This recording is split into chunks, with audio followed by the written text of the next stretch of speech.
So that's what and the Golden Circle, we just love having people join, because as soon as they've been inducted, they tell a story. And that's what we're going to do today, too. And I'd like to start with ladies first. So we'll have Larry Holm come up to talk about Marianne Moorman and present her with her Golden Circle Award. Okay, I'm going to move this up here. Oh, and I didn't realize. Hello there. All the people on it. I didn't realize the people who are in back there are also on there.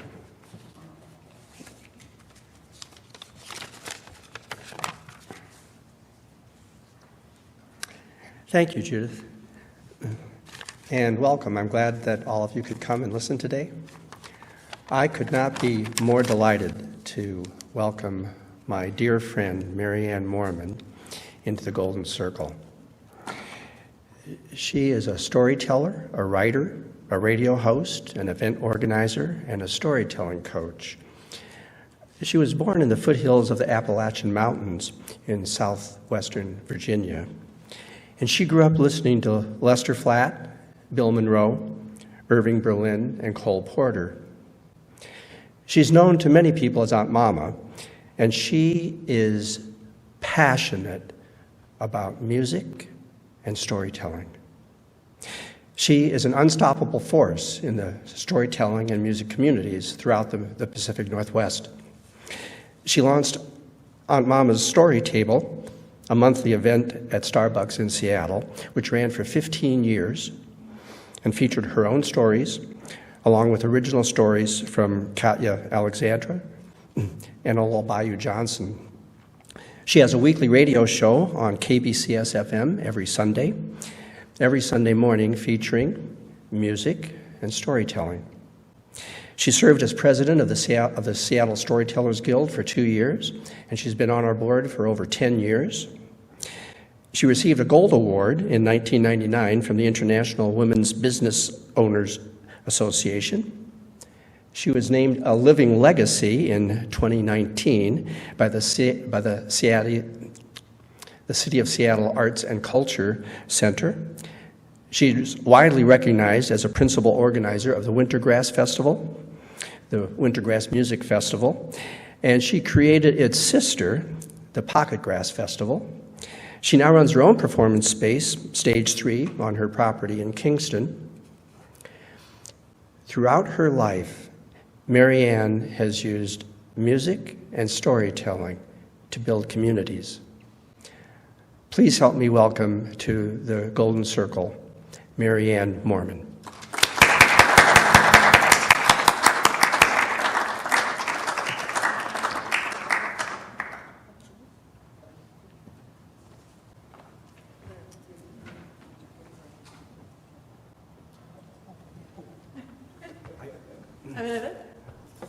I almost forgot the punchline,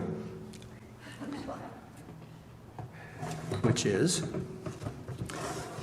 I am delighted to welcome you to the Golden Circle,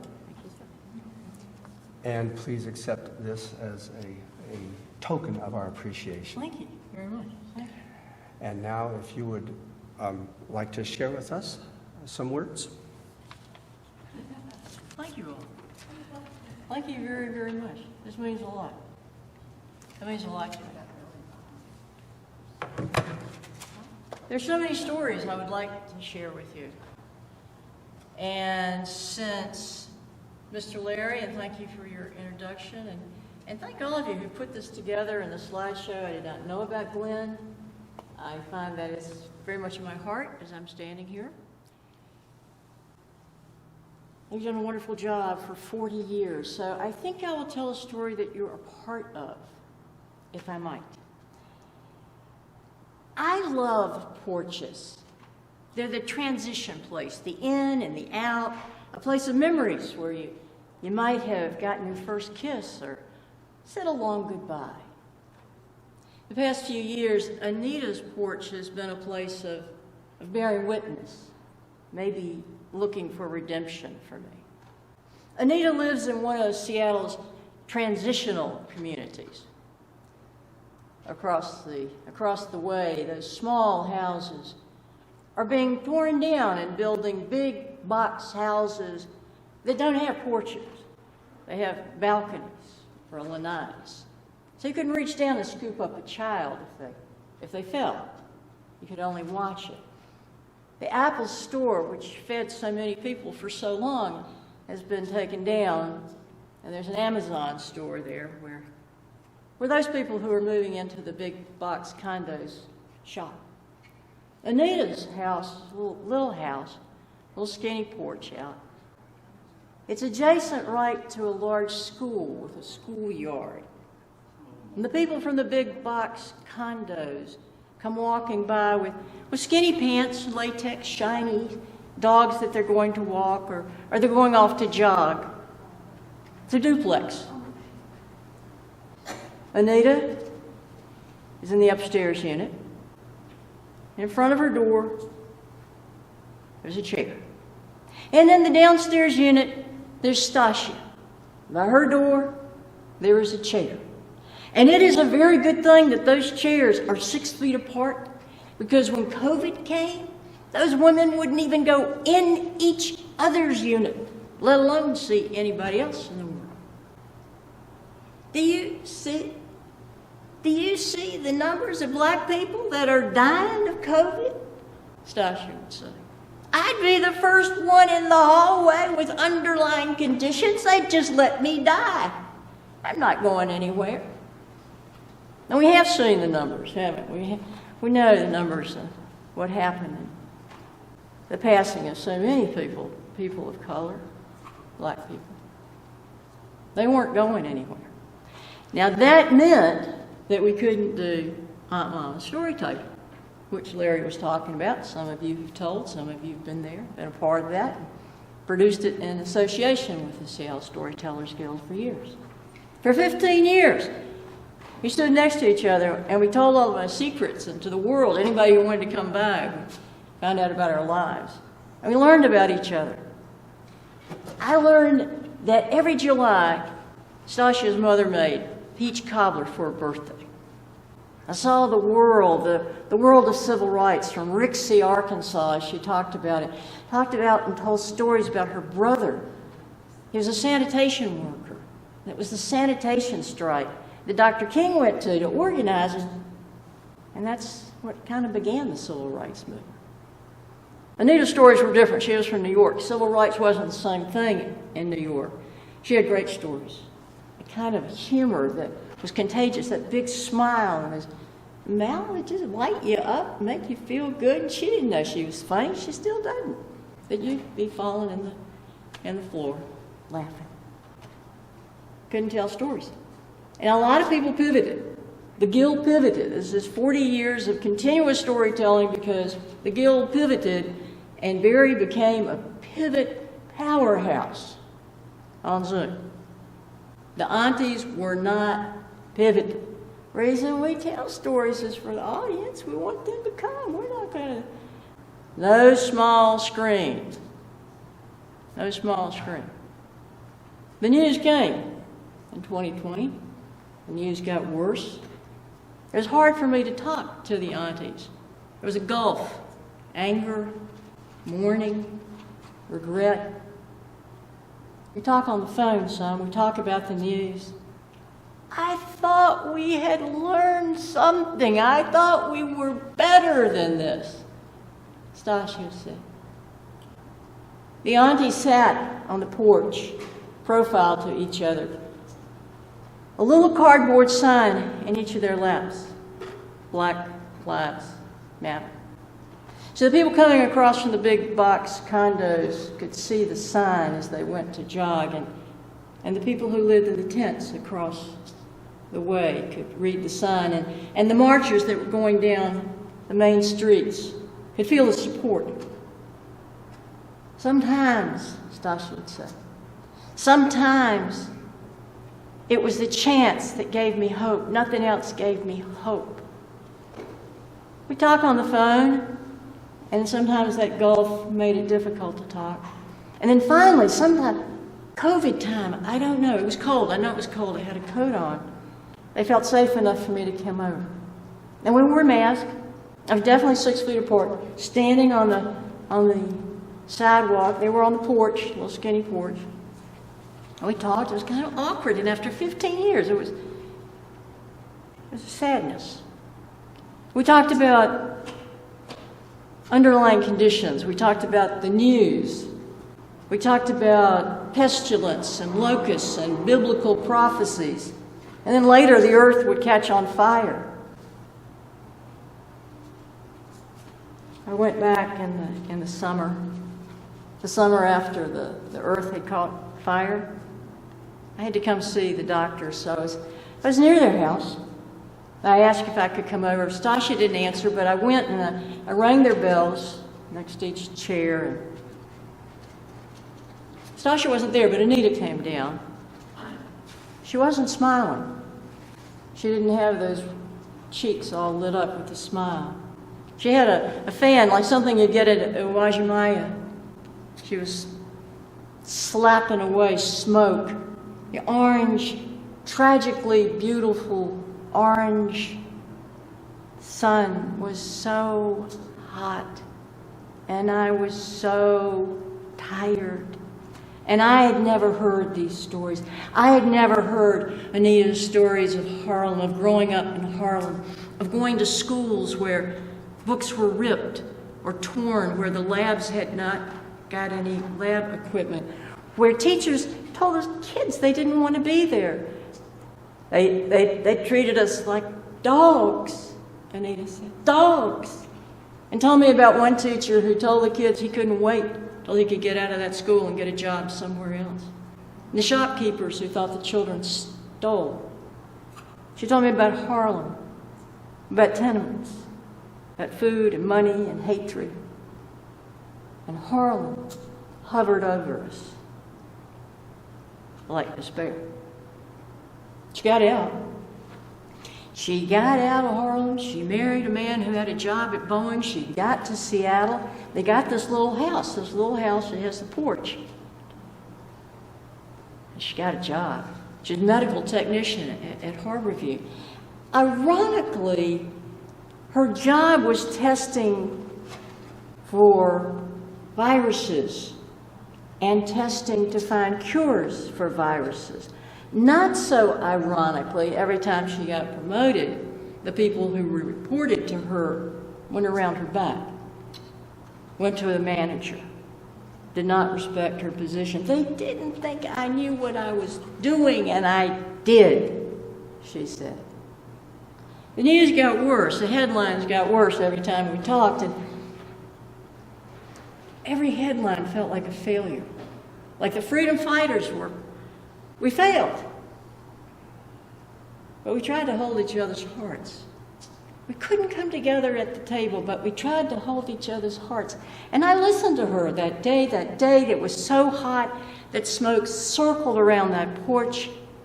And she told me what white people had done and what white people had said and why do white people treat us like dogs? They want us to be slaves again. And what white people say and what white people do. And why do they use all of these big words? It's what people do that matters. And I stood there, hot, white, speechless. What do you say when a heart so pure is breaking and the pain would overrun the Grand Canyon? What do you give? I want to be a hollow reed. I want to absorb it all, and there's nothing to do. You wanted to do something. We all wanted to do something. Make a peach cobbler, do something. And all I could do was stand and listen. All right, she said, standing up. And the tragically orange, beautifully horrible sun coming down on that play field. She just looked at it. And I knew that time was over. I turned to go. And then her words came after me. I heard her like a kind and cooling wind. I love you, Aunt Mama, she cried. I stopped. I breathed. I found my words. I love you too, Anita. And I left her there, fanning on the porch.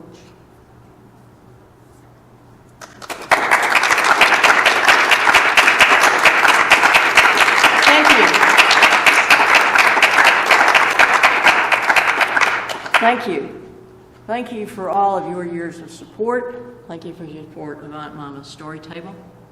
Thank you for supporting those aunties, who I hope might come online at some point, but because of COVID, would not be here today. Thank you very much.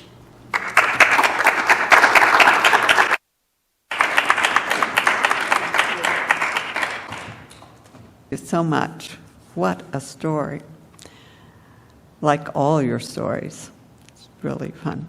We were at Jonesboro at the National Storytelling Festival in 2010. I have a few photos that prove that, and Aunt Mama went out talking with everybody on the street, introducing herself. "We're from Seattle," she would say. She'd say, "Well, at least she is. You can hear from my accent that I'm not." And so, but we met everybody in Jonesboro as a result. Thank you for all of you've done with stories all over Seattle.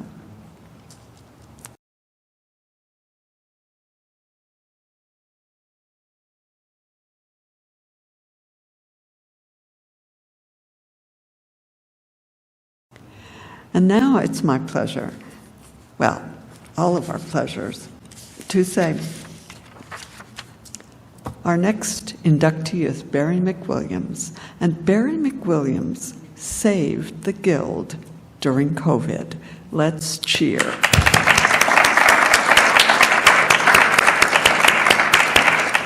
Yay. But let me go back and tell you a little bit about this remarkable man.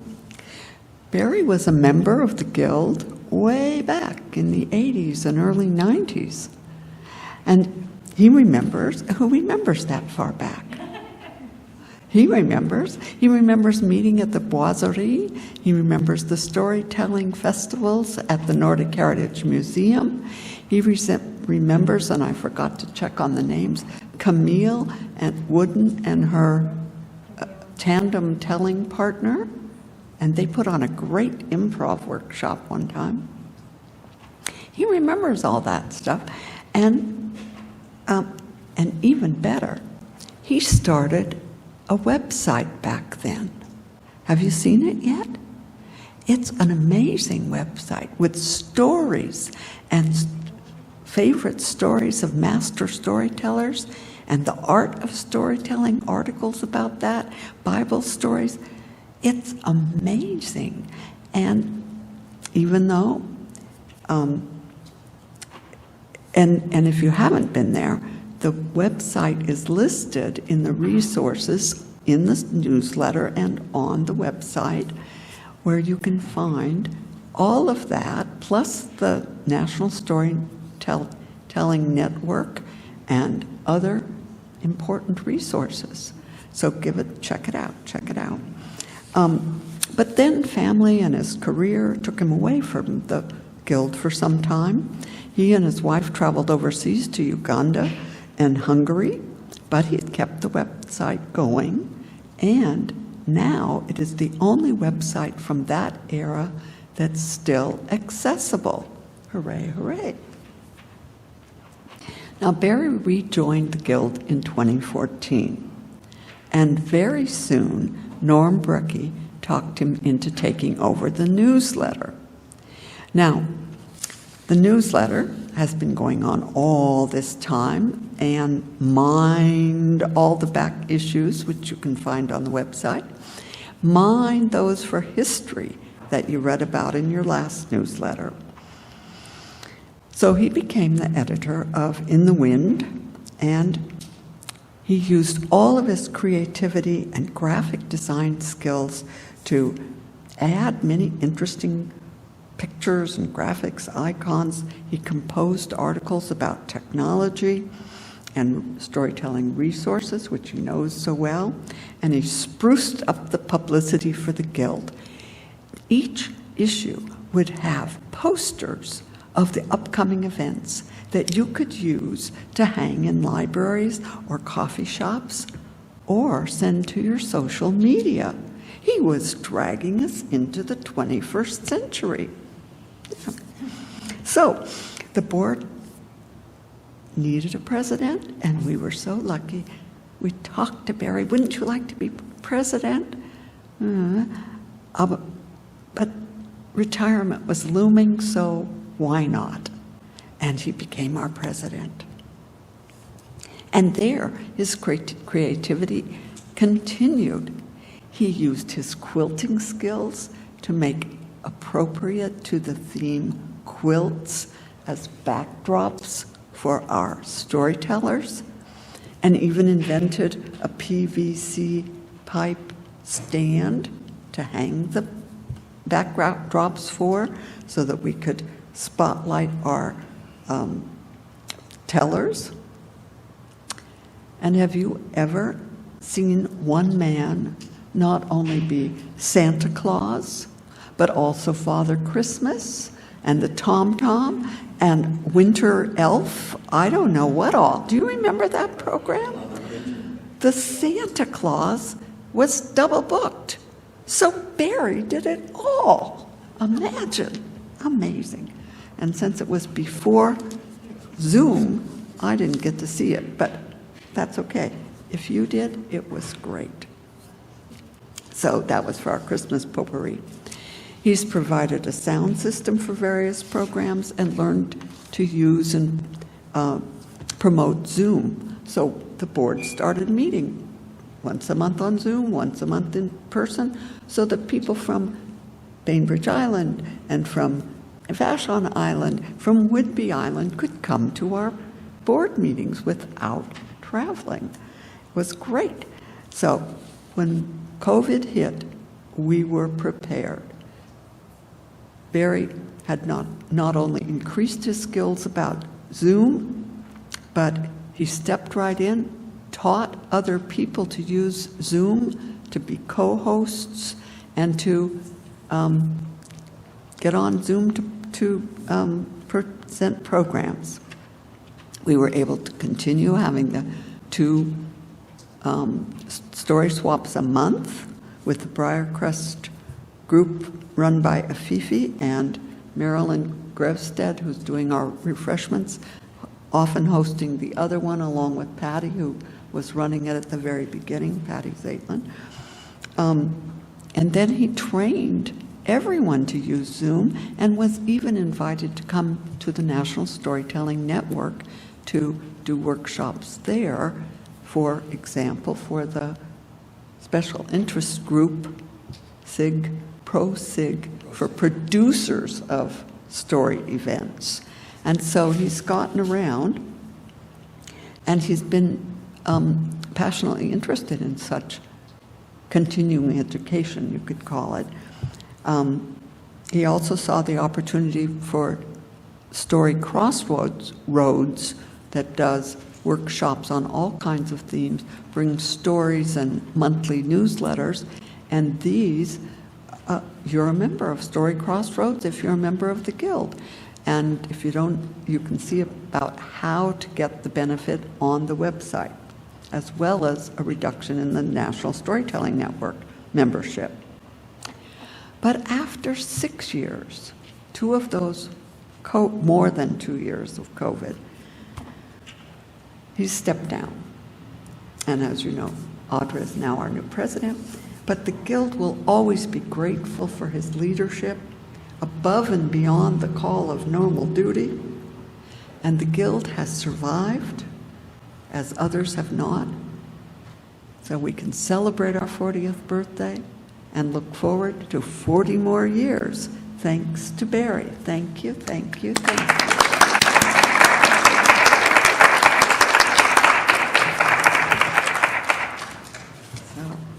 I should step over here. Okay, I'll let you step right over there. Because we want to get people on the camera to see this. Oh, I didn't think about that part of it. So here's Barry, his certificate, and a token of our gratitude for all you've done. Thank you. Thank you. And you'd like to tell a story? Oh, yes. Yes. And after that, we'll probably have Margaret tell a story, and then soon after that, we'll have our refreshment break, I think.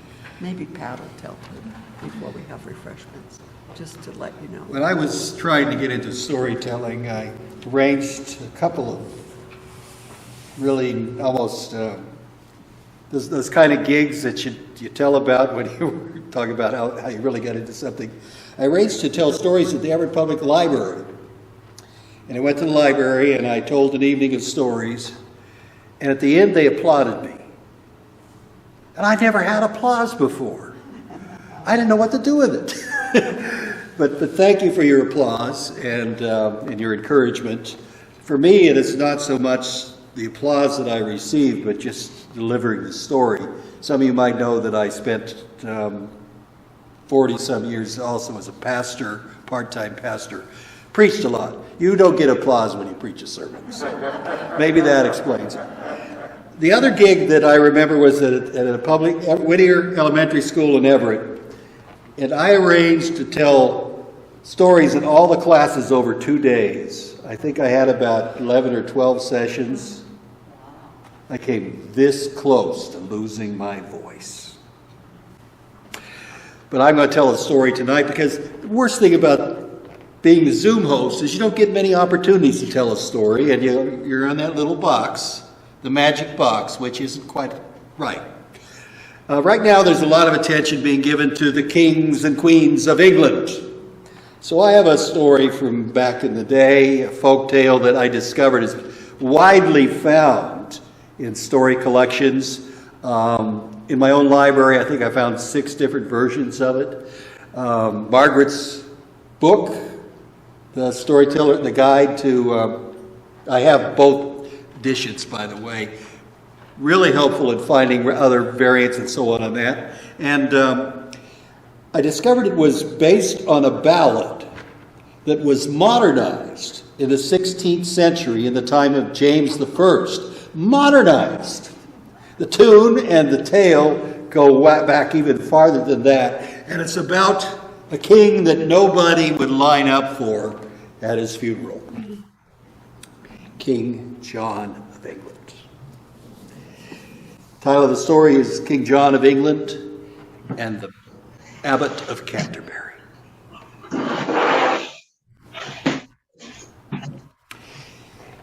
King John of England was a cruel and jealous man.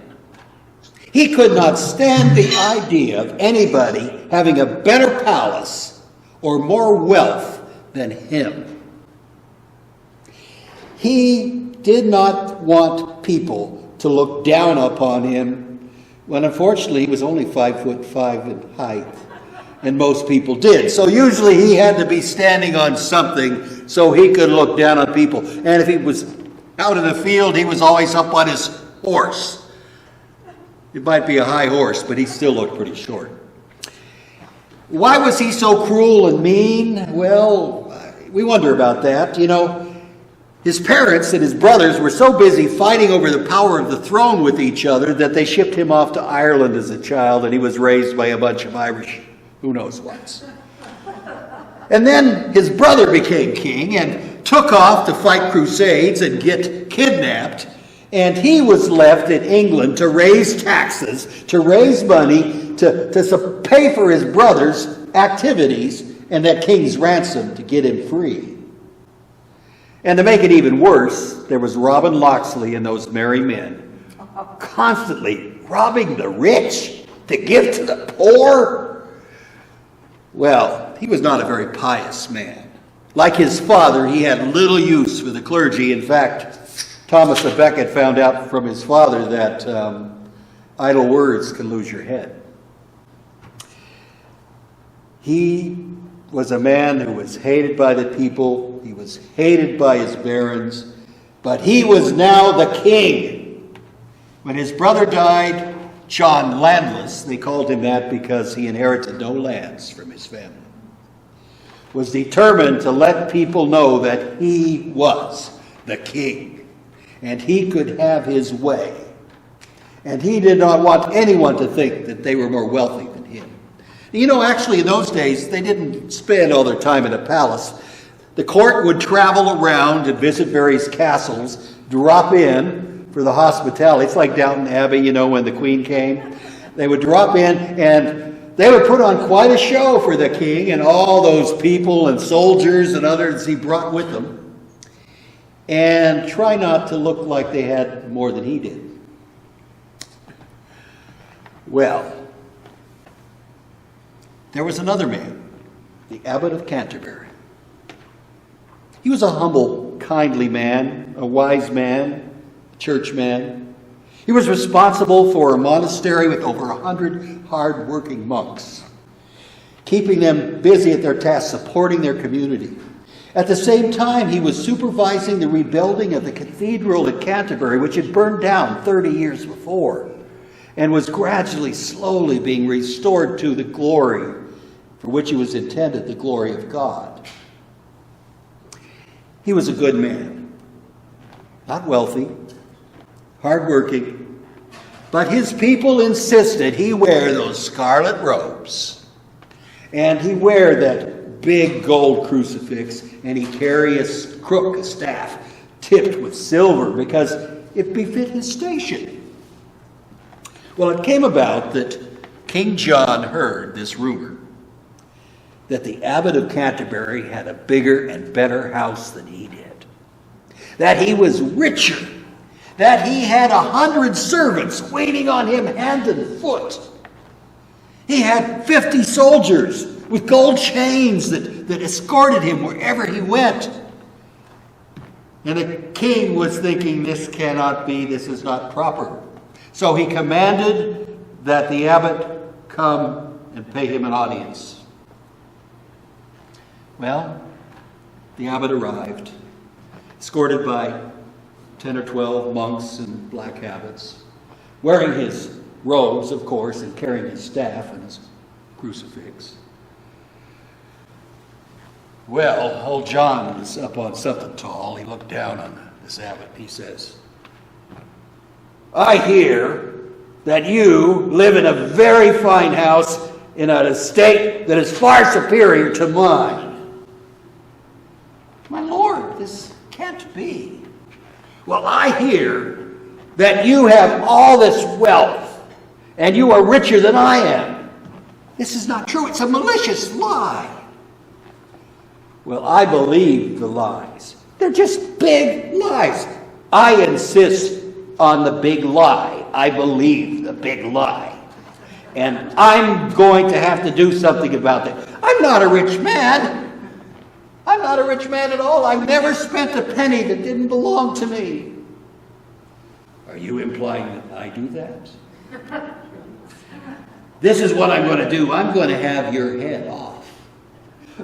Lord, have mercy with me. Please have mercy. Well, okay. Here's the deal. You answer 4 questions for me in a fortnight. And if you answer the questions to my satisfaction, you will save your head. But if you fail to answer those questions, off with your head and all your wealth comes to me. And then he gave him the questions. The first question is, where is the center of the world? Well, that's not too bad a question. The second question was, how much am I worth to the shilling? Ugh, that's getting a little tougher. The third question was, how many days will it be until I die? And finally, what am I thinking? Well, the abbot, went back towards his home, and he was in a quandary. What was he going to do? He was going to lose his head. He was going to lose all the wealth of the church, all the gifts that the pilgrims had given for the building of the cathedral, all the hard work and accomplishments of the monks. Well, he went to Oxford and talked to the professors. He went to Cambridge. He talked to their professors. None of them had an answer to these questions. Well, he was getting desperate. He went to a couple of rabbis, old rabbis that were known for their wisdom, and even they didn't have an answer. He even resorted to the old woman that lived in Sherwood Forest. The one, that everybody went to for magic charms and stuff. She had no answer either. So he trudged back towards Canterbury to say goodbye to his community. And on the way, he met the shepherd of his sheep. Well, good day, dear abbot. How are you today? Bad news, bad news. And he told the shepherd what was happening. The shepherd looked at him and says, good news, dear abbot. I can help you there. People say you and I look alike. So what I will do is I will be you and I will go answer the king's questions. What? Yeah. Give me your robe, give me your cross, give me your staffs, get some monks to go with me, and I'll go. And if he doesn't like the answers, he can take off my head instead. Well, the abbot didn't have any idea what to do other than this. And so he did that. He gave him the robes and his horse, and he rode off towards London. He arrived at the palace just as the fourth night was ending. The king was there on his gilded throne, and he had courtiers all around him, the kind that are always looking up to him and, trying to get the edge on him, and all, how that goes. And here comes the abbot. Well, abbot, are you here to answer my questions, or are you here for the executioner? You can hear him outside sharpening his axe right now. Well, yes, Lord. Oh, no, not for the axe, for the questions. I'm here to answer your questions. Well, dear abbot, where is the center of the world? Well, it's wherever my staff touches the ground. Well, the king thought that was pretty great because that was where he was standing too. But then the abbot went on. Yeah, that's the same for every man, whether he's a king or a baron or a peasant or a priest. Where he is standing is the center because the rest of the earth radiates around him. Well, the king didn't have an answer to that, so he figured he'd go on to the second question. So his second question was, tell me how much I'm worth to the shilling. Well, king, you can answer this two different ways. First of all, here's a sovereign. The gold sovereign is worth 20 shillings. And here's a silver crown. It's worth 5 shillings. Now, if you take the sovereign, you got 20, and you add the 5 shillings to it, it's 25. Well, you're a sovereign, and you wear a crown, and I'll even give you 3 for those rings. King John had 55 of them. And that comes to 28 shillings. You think I'm only worth 28 shillings? Look at this palace. Look at this throne. Look at these courtiers. Look at my fine clothes. Look at my jewels. Well, my Lord, our Lord Jesus was sold for 30 pieces of silver, 30 shillings. And you can't be worth more than he. So I think 28's my final answer. And the king was sitting there. Couldn't quite figure out the arithmetic, but decided he had to give him that question too. Then came the next question. How many days do I have? And the answer came very quickly. You will live until the day you die. On the day you have your last breath, you will have no more days. Well, the king was thinking, looked at his courtiers. And by this time, his courtiers were kind of trying to snicker, on the side, watching the king, embarrassing himself here and stuff. He looked at him, they stopped laughing for a second, but then the snickering grew some more. And, well, he decided he better accept that answer too. And, okay, tell me, what am I thinking? Well, my lord, you think I'm the abbot, but I'm not. He took off the robe, he set down the staff and took off the crucifix, stood there in his peasant garb and said, I'm the shepherd, come to plead mercy for my abbot and myself. The king looked at him, and by this time the people were starting to laugh. The king had been fooled by the shepherd and tricked, and the shepherd had answered these questions, and the king, well, he was first starting to frown, but then he started to laugh too. He began to realize, well, hey, this is a pretty good bit of entertainment. He'd been fooled, But sometimes it's okay to be fooled if you're a king, as long as it doesn't cost too much. And so he forgave the abbot and gave the shepherd a gift for his entertainment and sent him on his way. Well, it came about that not too long after that, King John was excommunicated by Pope Innocent III. And for 3 years, the kingdom was excommunicated from the sacraments of the church. And in 1215, the barons insisted he sign the Magna Carta. In 1216, he had all his jewels and all his rings and all the crown jewels and all his money in a wagon. And he was traveling to Lincolnshire. He took a shortcut across the marsh, and it all sank away into the quicksand. A week later, he died. It was probably because of bad wine, which he loved. And so he died worth less than 28 shillings. Without any estate or popularity. And it just kind of seems like maybe that shepherd had the right answers after all.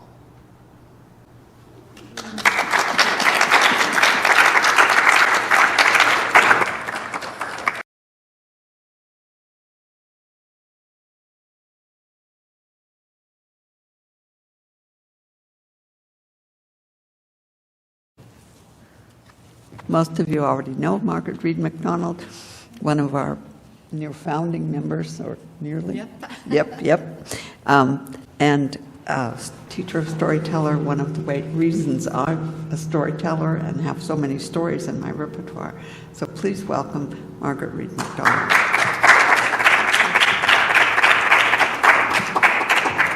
I have a grandson who's 9 years old, and he's been begging for stories every time he's at my house for many years now. And he wants a new story every time. When we go to Guimas Island and he spends the night, he wants a new story.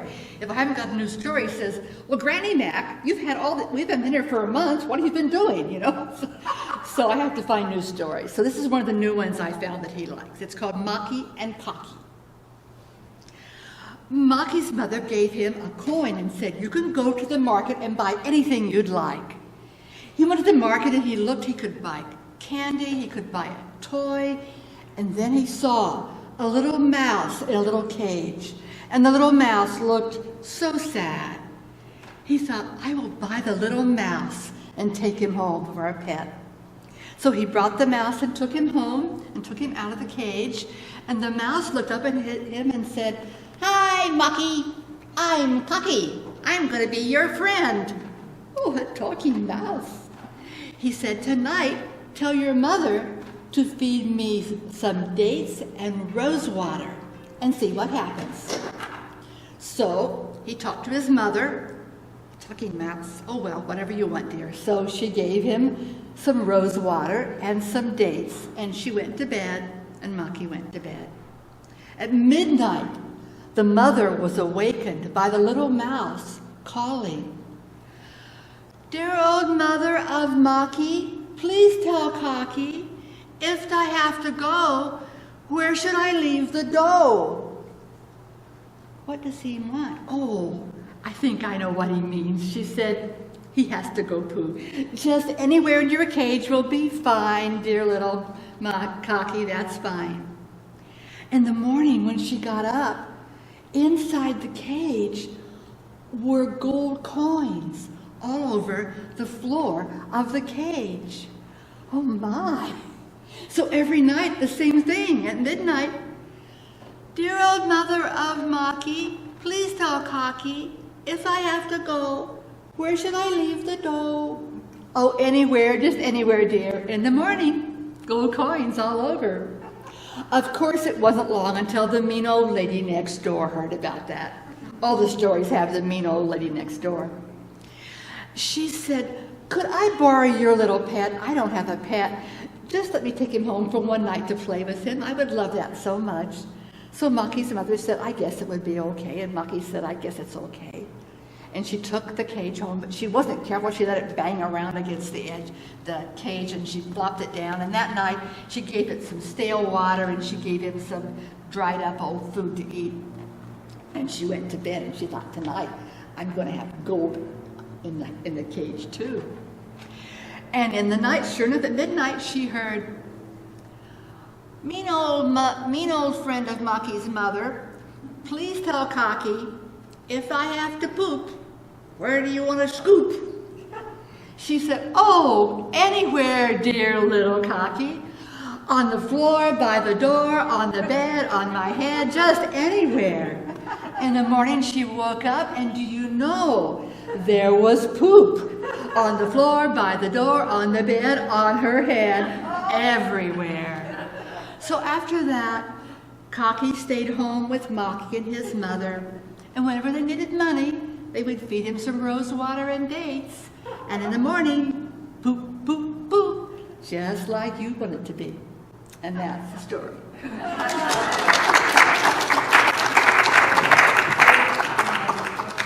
It's not the book yet, but I just ended up her.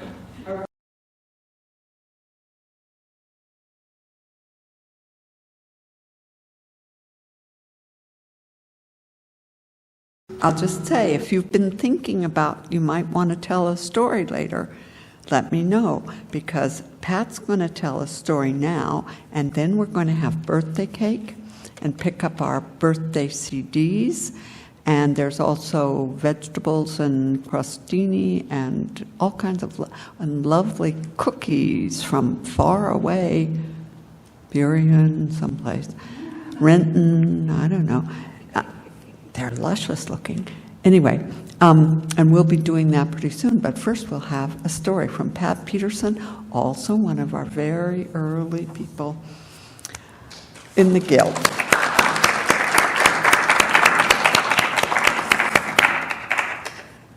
Thank you, thank you. Slowly I rise. Slowly I go down.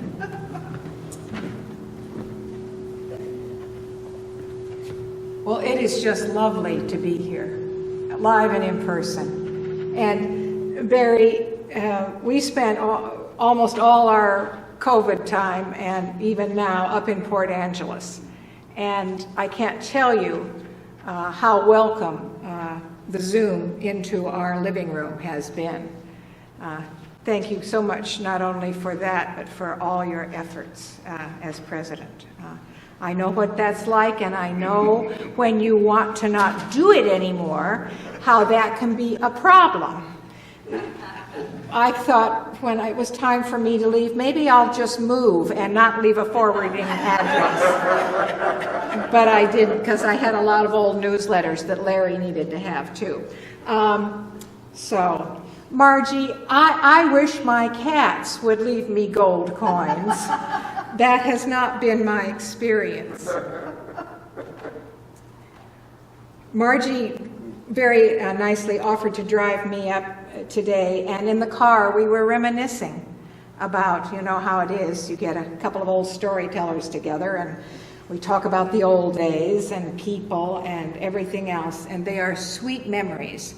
And the thing that gives me great satisfaction is knowing that there are going to be more sweet memories made, thanks to people stepping up to take responsibility and And all we have to do is support you. And so I think that's something that we are all very willing to do. Thank you very much for stepping up. It's a lovely tradition to carry on. And so I have a little story. It's about an old woman. I believe in telling what you know.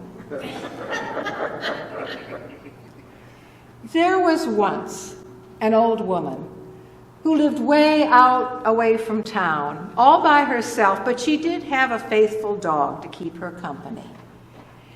And it was so long ago. It was before there were any stars in the sky. And so you know that nights were very dark. And after a time, the old woman celebrated her 100th birthday.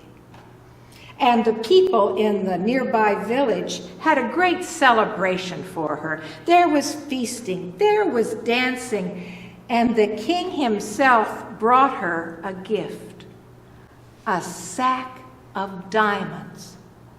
Oh, the people said, oh, what a rare and wonderful gift, a sack of diamonds. And the old woman was quite grateful, and she thanked everybody, and then it was time for her to go home because she did not like to be out when it was so dark. So she and her dog, and carrying that sack of diamonds, they went home. And they slept well, and the next morning the old woman said, sack of diamonds. The people in the village said, I must be careful because robbers will hear about it, and I must protect my sack of diamonds. And I don't really need a sack of diamonds, you know. I really have everything I need. I have my wonderful house. I have a warm cloak. I have my garden. I have my faithful dog. And I am grateful, but I need to protect this sack of diamonds. And so she went out into her garden, and she dug a deep hole, and she buried it. And she thought, there, that takes care of that.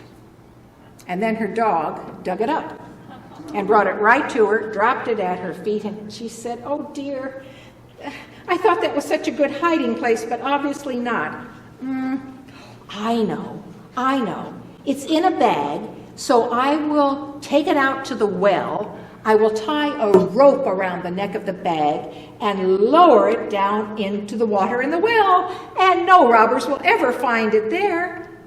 And so it went for a couple of days, but every time she went to get a drink of water from the well, it tasted like sack and not very appetizing.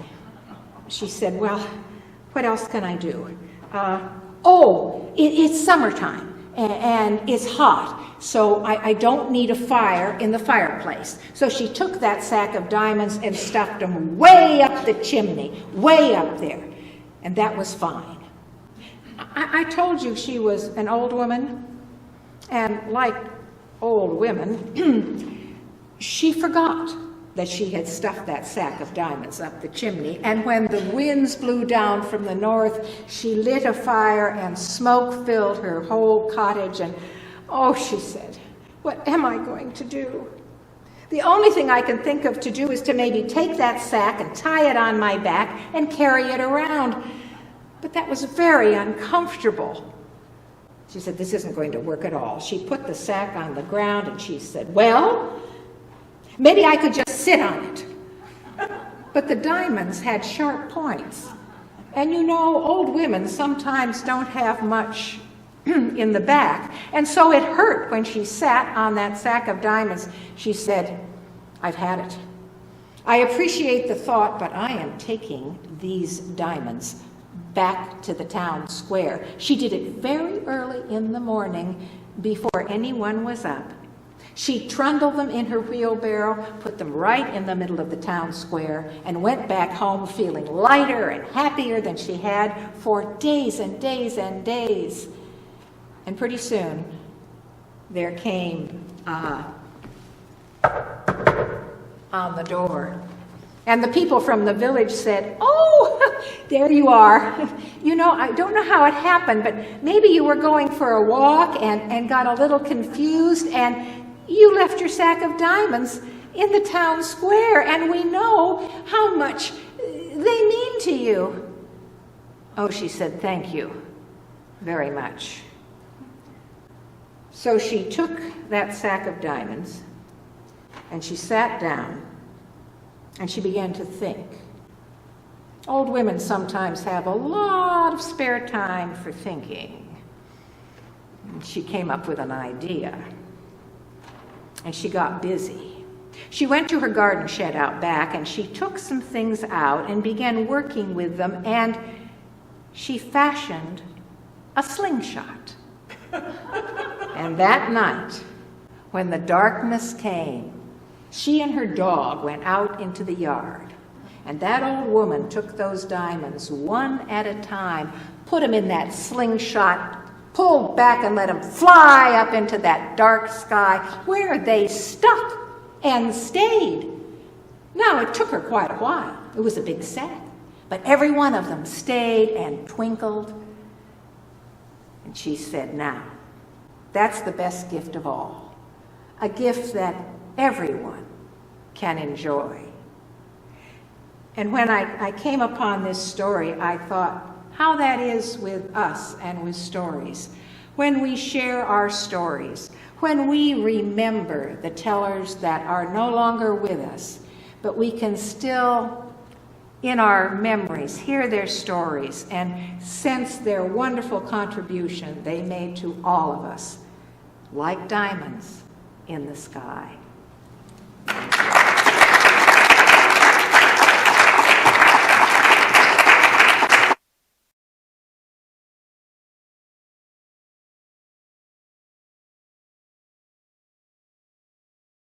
Now, we are pleased and honored to have another Golden Circle storyteller, Patty Zaitlin, who will be followed by George Neischwanger, and then we'll have Marilyn. Okey doke.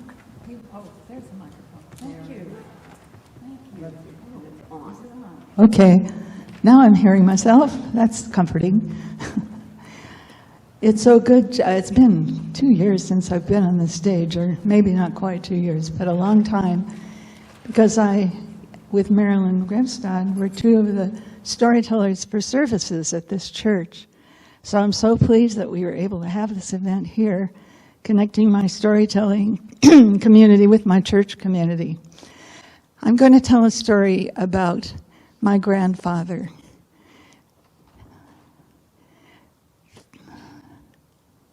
His name was really Rollo Eklund, but when I was a little kid, like many young'uns do, I gave him a different name.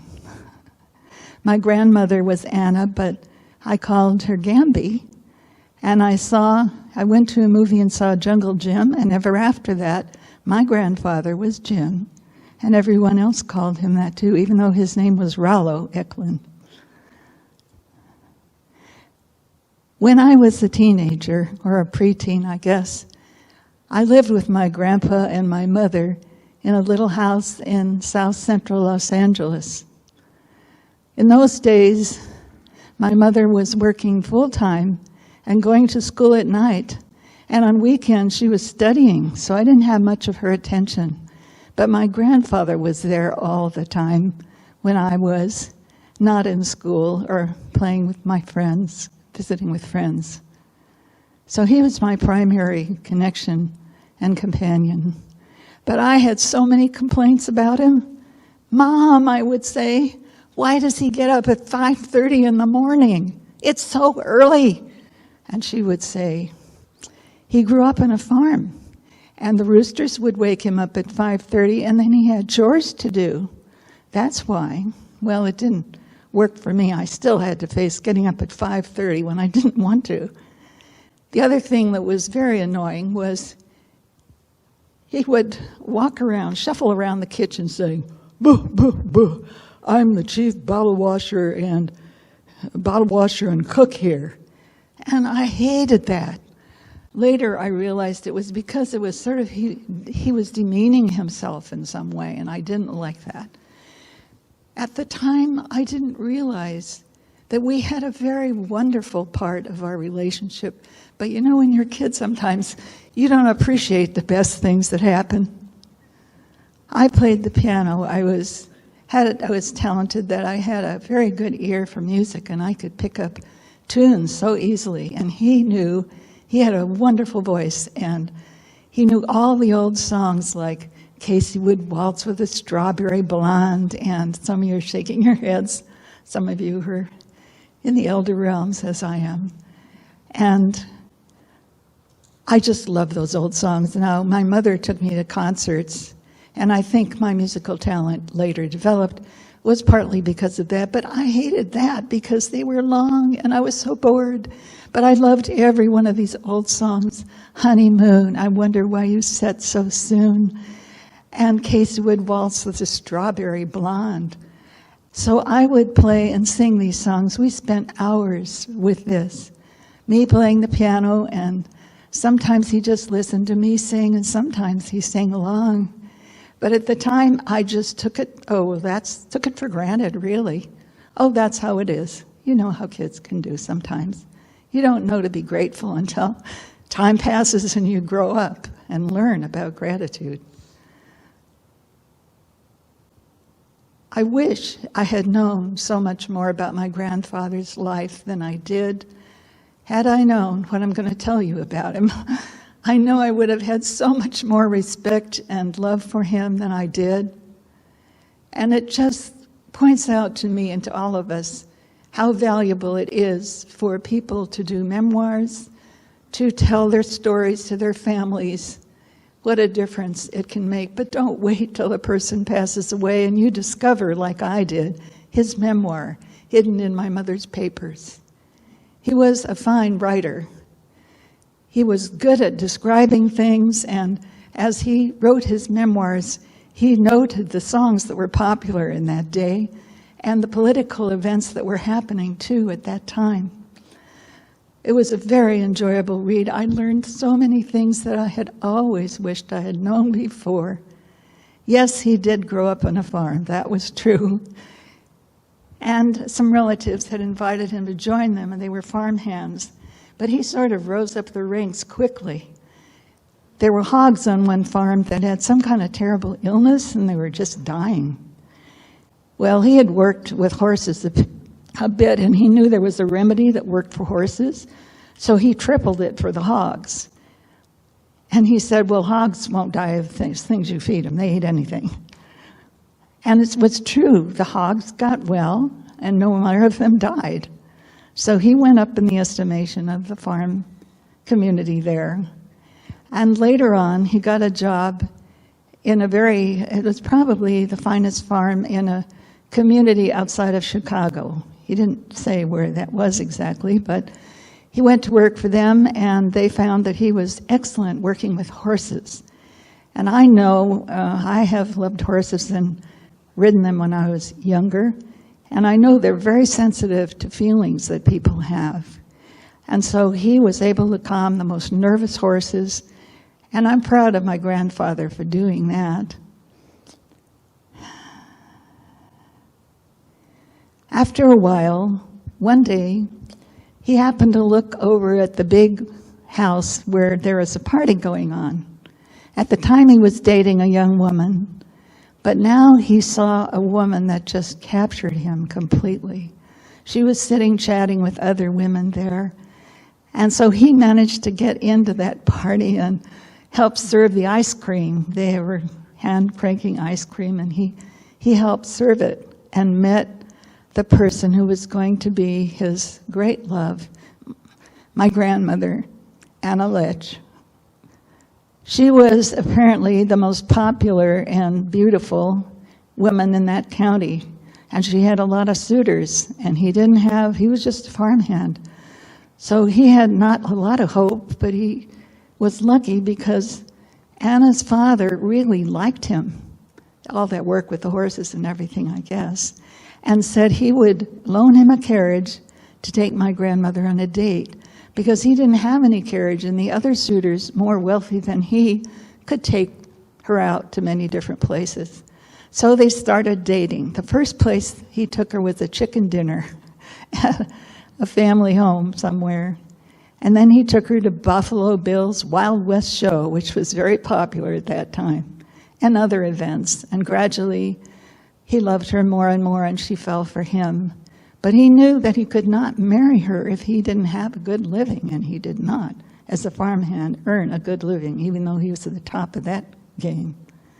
So he went to Moline, Illinois, to a business college, and studied all the different parts of mathematics and business and everything. And Mr. Toland ran that cottage. And I'm in that business school, and was so impressed with him, he kind of moved up and started teaching there after not a very long time. And when Mr. Toland retired, he gave my grandfather the business college. He gave it to him, which seemed impossible, but is miraculous, really. I'm going to back up for just a moment because there's an important thing I need to tell you before I continue with the story, and it's that in my grandfather's memoir, when he was a young man, well, he was a 10-year-old, he belonged to a gang called Little Potatoes, Too Hard to Peel. And the other gang was called the Bluff Gang. They were the East Enders. He was a West Ender. And they didn't, of course, have knives and guns. They beat each other up on a regular basis, I guess. And his mom asked him to go and pick up something at a pharmacy that was, he had to cross East Ender territory to get there. And he was worried, dangerous. He was by himself. But he got through okay, and he picked up whatever she asked him to buy. But on the way back, there was the Bluff Gang, the East Enders, and they were going to beat him up. But this black kid, Billy Todd, stepped in front of them, and he said, "Hey, you ain't going to beat up this white boy. He ain't got his gang with him. That ain't fair." So my grandfather was saved the day. Connecting it with the business college now, once he was in charge and his college became very successful, he married my grandmother's. He had the money to do it and the position in the community, and they had a very nice house with even a servant. And she helped him run the college. She was very smart, and she taught some of the classes there. Well, at one point, a colored, what they called colored girl, wanted to go to that college, and that was unheard of.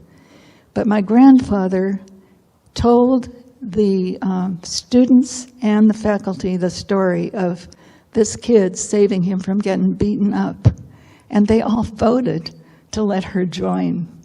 She might have been the first black woman to ever be accepted into a business college there. I believe that's quite possible. Things were very successful for quite a while. My mother was born, and it went on that way, success and comfort and all those nice things. But then my grandfather and grandmother realized they were getting so many students they wanted to expand the college. So they invested, or thought they were investing, in a good deal that was generated by someone that my grandfather met somewhere. But the guy swindled them out of all their money. So they lost everything, the home, the college, the whole thing. Well, my grandfather was continuously resourceful, this man. It's amazing. He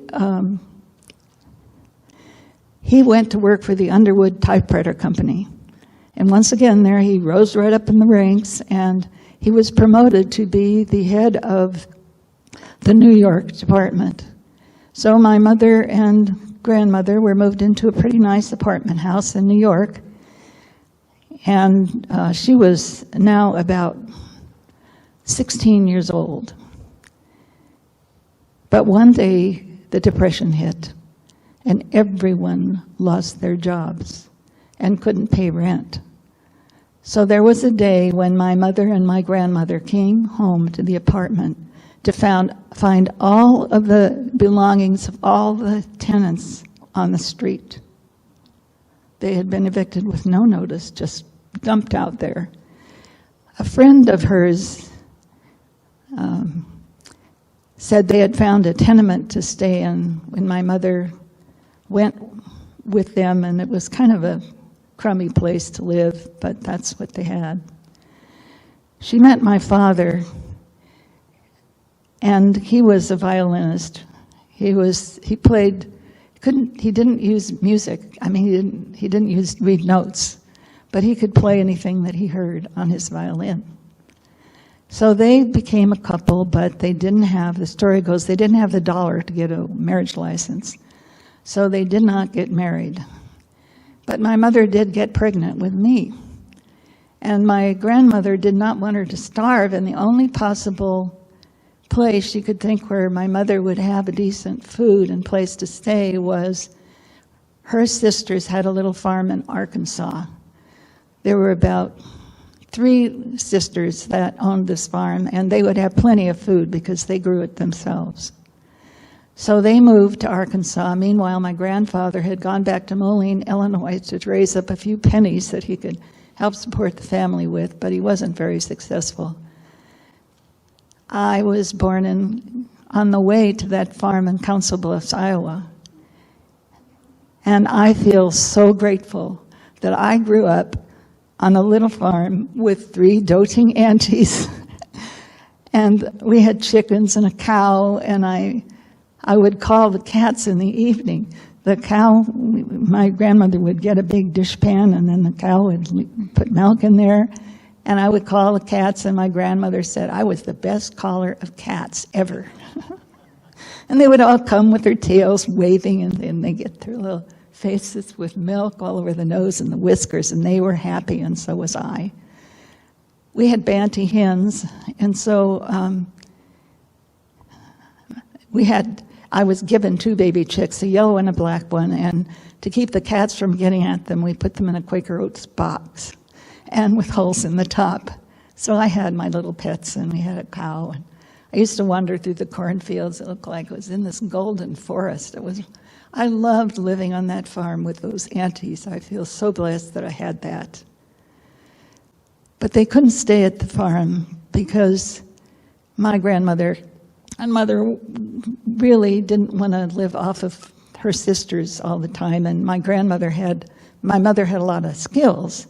She had gone to that business college, and by this time was quite skilled in shorthand. And they had heard there were jobs out in California, so we all moved out to California. Now the story does go on from here, but I'm going to close this story because the main thing that I wanted to share about my grandfather is how important his memoir was to me, and just to remind everyone how important it is to share your stories with your family. Don't wait till you're gone and leave it, share it now if you can. And I know many of you will, because there are a lot of storytellers here. And so I'm going to leave you with that thought. And this is a memoir to my grandfather. I never got to memorialize him, so this is it. Thank you. Thank you.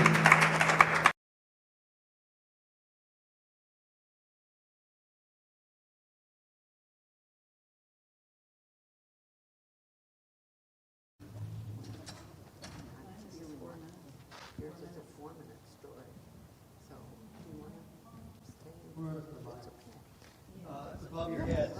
You're okay. Just sit down. You don't need an extra one. Here's your. Oh, there. Sorry. Here's your Right. chair. I'm sorry. I was just trying to take care of the next part of the program. Thank you. Yep.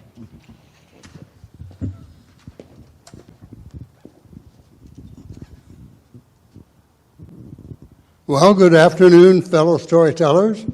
And I am going to ask you to indulge me that I will sit just as you are sitting while we talk to each other. Okay?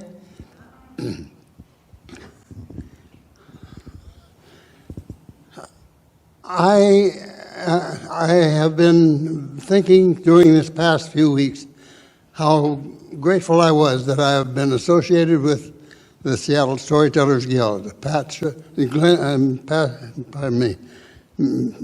Mr. Shaw, Dr. Shaw of the University of Washington had recommended to me when I asked him, where do I go to get really good training and practice in storytelling? And he said, join the Storytellers Guild.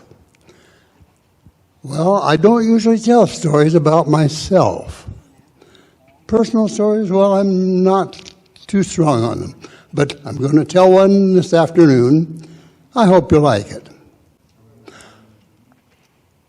The name of the story is What My Step-Grandfather Did to Me. Now, a moment for definitions.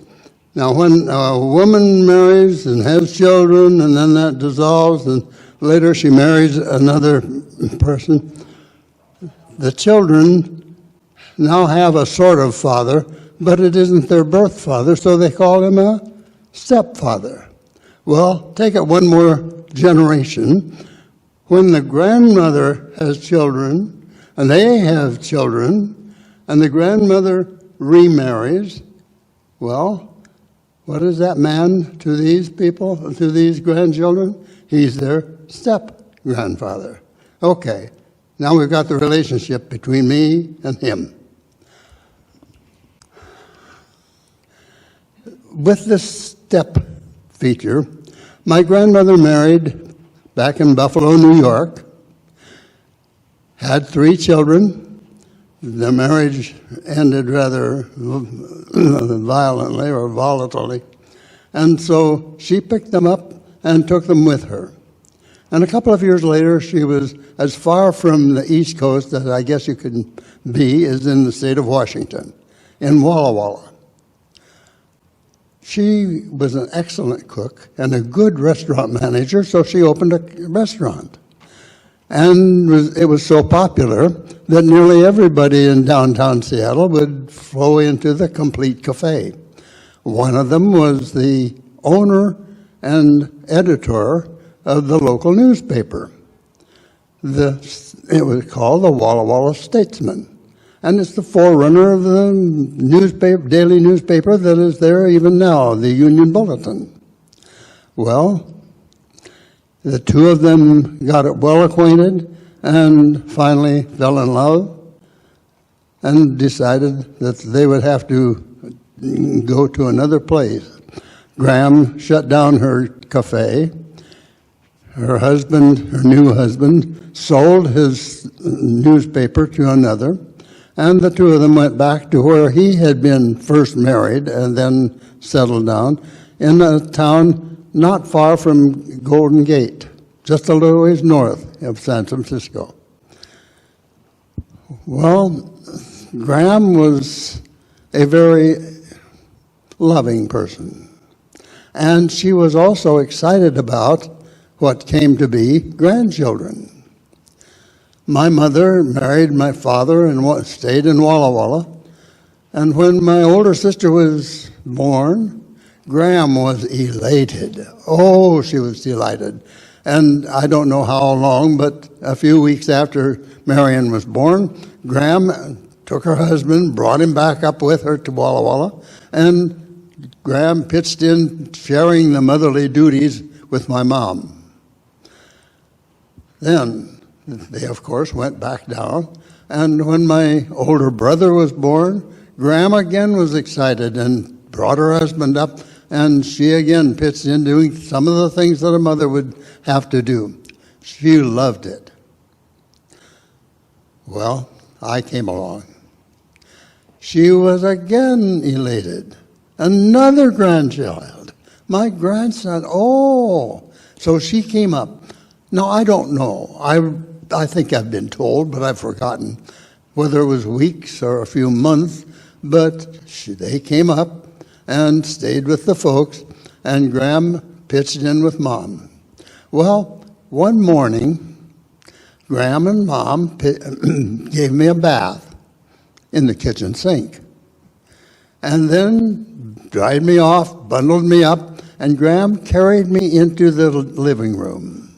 Now, it was a large living room. We had quite a bit of furniture in it. There was, of course, the fireplace and an upright piano and a large library table with lots of books on it, lots of chairs for people to sit in, and, oh yes, a Morris chair. Ever hear of one? Well, I think Morris was the name of the manufacturer, but it almost stood in for overstuffed chairs.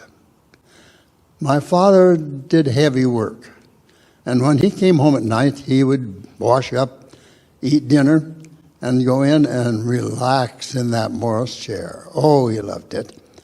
He also was a large man, as my step-grandfather was.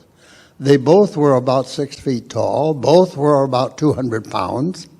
Oh, yes, and about my step-grandfather, a couple more things. One, he was, as the saying goes, deaf as a stone. You heard of an ear trumpet?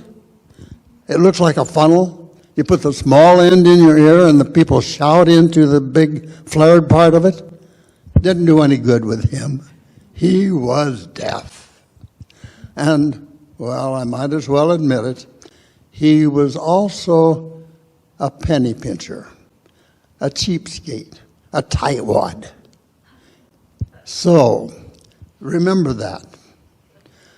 Well, one morning, Graham and Mom had bathed me, had taken me, gotten me prepared to come out and be with them in the living room, and Graham carried me in lovingly, and suddenly remembered that she had left something in the kitchen that she wished she had. She didn't want to carry me back into the kitchen and carry me back out to the living room. So she looked around for a place to put me. She looked at the piano bench. No, he might roll off of there. That would be terrible.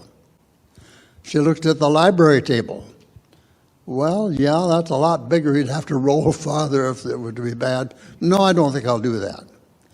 And then she looked at the chair, the Morris chair. And there was the perfect spot, because my father's weight had shoved down the cushioning, and there was a nice bowl where he had sat. There I can put him, and he won't go anywhere. So she put me there. And then she hurried back into the kitchen to get that whatever it was that she was forgetting and wanted to have. In the meantime, another character entered the scene, my step-grandfather. He was, as always, reading. He had in his hands the newspaper, and he shuffled his way in almost by sort of private radar, over by the fireplace, and then backed up until the backs of his legs touched the front of the chair.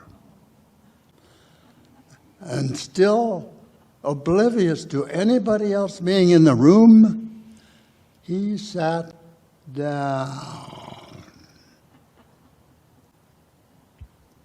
Graham came out from the kitchen with the thing that she had gone in to find, and then got a very puzzled feeling in her mind. Where did I leave George?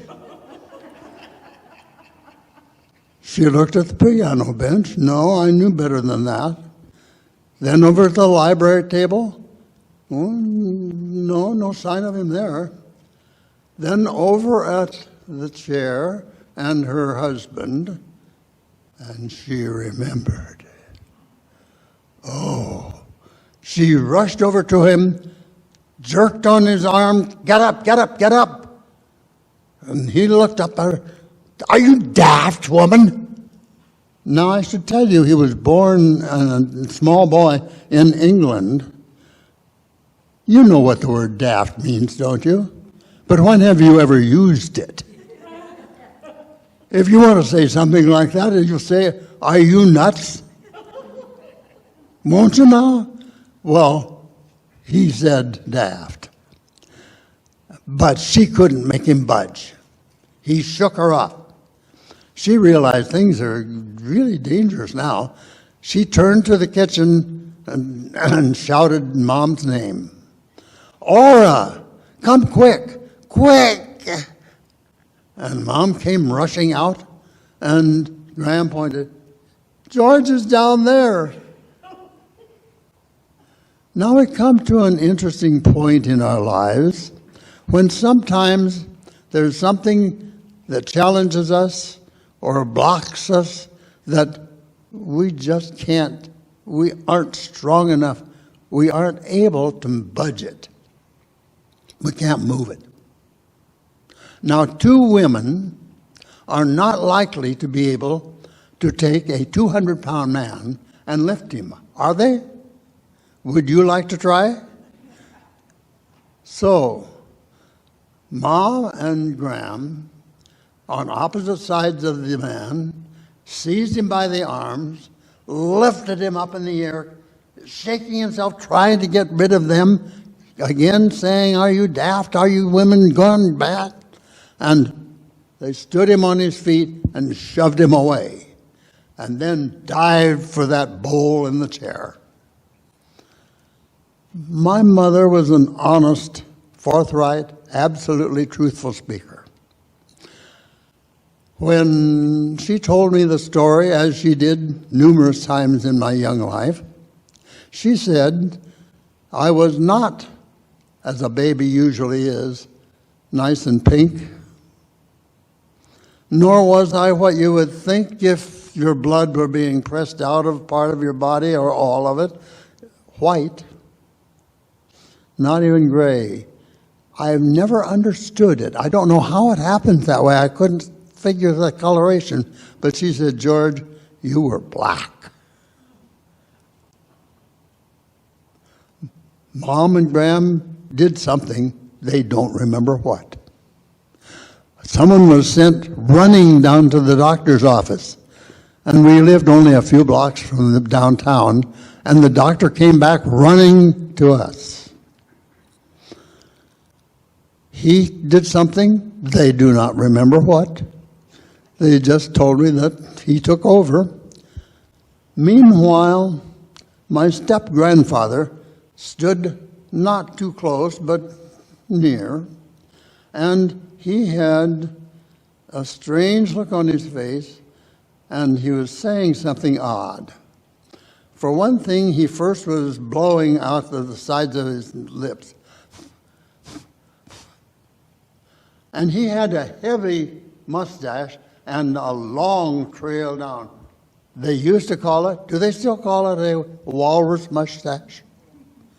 And so he stood there and saying something quite uncharacteristic. He would go, and then the walrus mustache would swing up and back down. Up and back down. And each time saying, I'll give $1,000 if the boy lives. I'll give $1,000 if the boy lives. Now, this was a long time ago, you know, and $1,000 then was a lot of money. Well, whatever they did was successful, because take a look, I'm still howling around. Matter of fact, in high school, I earned letters in 2 sports. It didn't affect my mind, apparently. I graduated from college with honors in major study and continued with a career that I've enjoyed. 3 major portions of it, and they were all enjoyable. Well, look at me now. It may have had something to do with my longevity, and I invite you to think about you're doing it yourself. I am 2 months from being, didn't somebody say 100 years just a bit ago? I will be 100 in 2 months.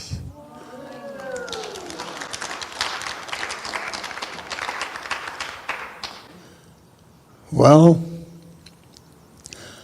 I think although he did not intend to teach anything, I think my interchange with him taught me that there are some things that you cannot do, but if you have to, suddenly you can and do.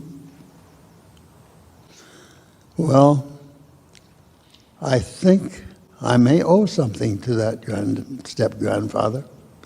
And just maybe I ought to change the name of the story. It ought to be what my step-grandfather did for me. Should I, you think? Thank you for sharing my story.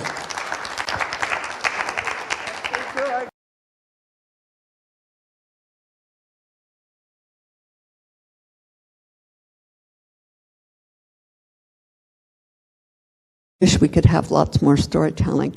We have at least 2 more people on the list, but we're going to start thinking about closing down, and so we will have Marilyn, and then probably just one more story and a chance to have everyone help clean up.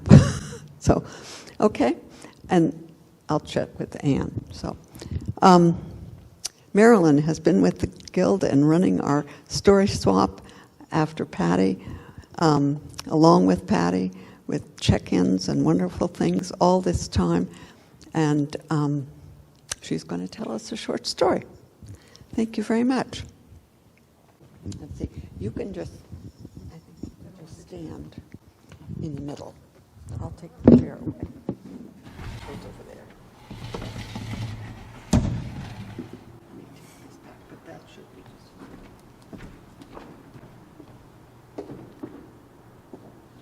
This story is called, oh, I'm not very loud. I don't know if the text can. There you go. I'll try. I don't have a very loud voice, so. This story is called Ain't Nobody Here. An old man was sitting by the fire. He was just sitting there and rocking in his rocking chair. And then a thing came out of the fire, and that thing came right over and sat beside him on another rocking chair. And the 2 of them were just rocking, creak, creak, creak, creak. And they were looking at the fire and listening to it crackle. And then that thing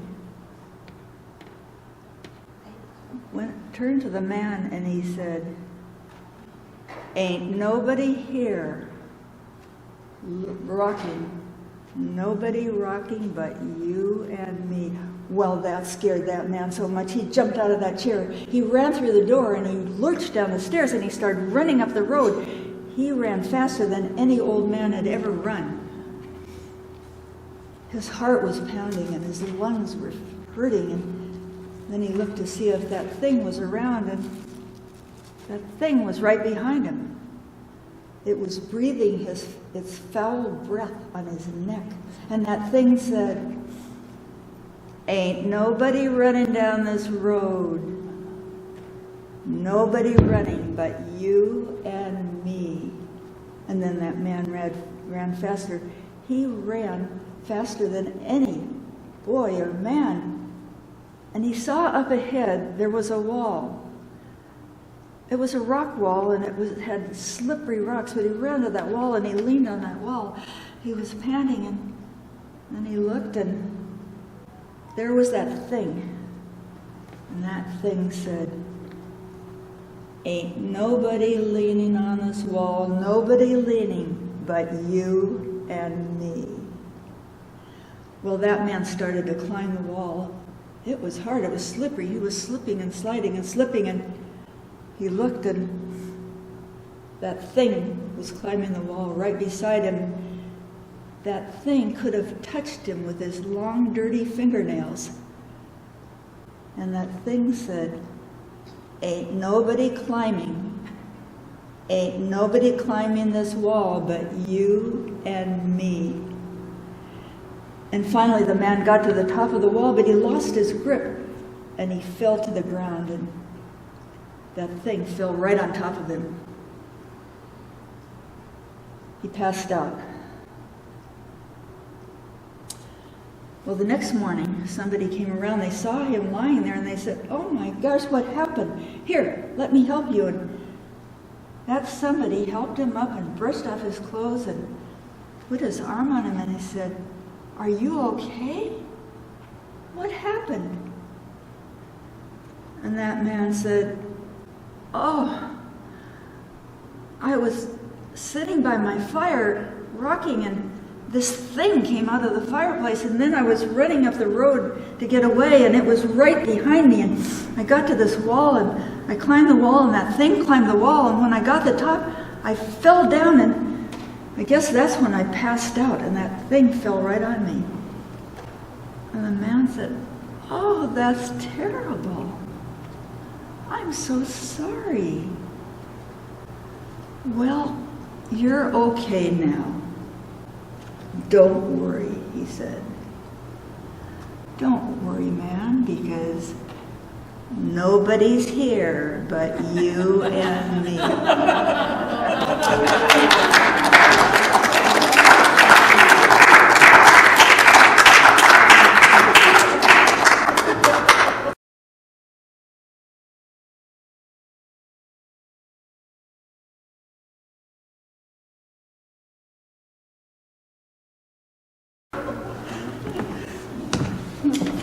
Ooh, that's going to make a great Halloween story, isn't it? And I have a very, very short story for everyone, and then we'll get Audra up here to give us, well, we'll do whatever we're going to do to close out the program. Once upon a time, way back long ago in China, there was a farmer, and this farmer had a terrific horse. A wonderful, magnificent, beautiful horse. And all the neighbors and all the friends would come by and they'd say, "Oh, man, you are so lucky. What a blessing to have such a wonderful horse. You are so fortunate." Maybe yes, maybe no. What seems like a blessing may be a burden. That's what the farmer said. And sure enough, it wasn't long after that, when the neighbors had been there, that horse ran away.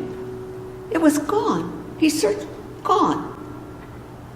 "Oh, what terrible luck," the neighbor said. "How unfortunate that horse ran away." Maybe yes, maybe no. What seems like a burden may be a blessing. And in fact, in a few weeks, that horse came back, bringing a whole herd of wild horses with her. 25 horses. And now all these horses belong to the farmer by the law of the land. Those neighbors and friends, envious as they were, came and said, "Oh, what good luck. How fortunate you are." Farmer said, "Maybe yes, maybe no. What seems like a blessing may be a burden." And he and his son decided that they would tame some of those wild horses. The son climbed up on one and it bucked. He landed on the ground, broke his leg. With that broken leg, no more work with taming horses. The neighbors came, "Oh, that's really bad luck. How unfortunate. Your son can't work with a broken leg. Oh, that's just terrible. Unfortunate." Maybe yes, maybe no. What seems like a burden may be a blessing. And within just a few days, the emperor's soldiers arrived to collect all the able-bodied young men to go to war in the province to the north.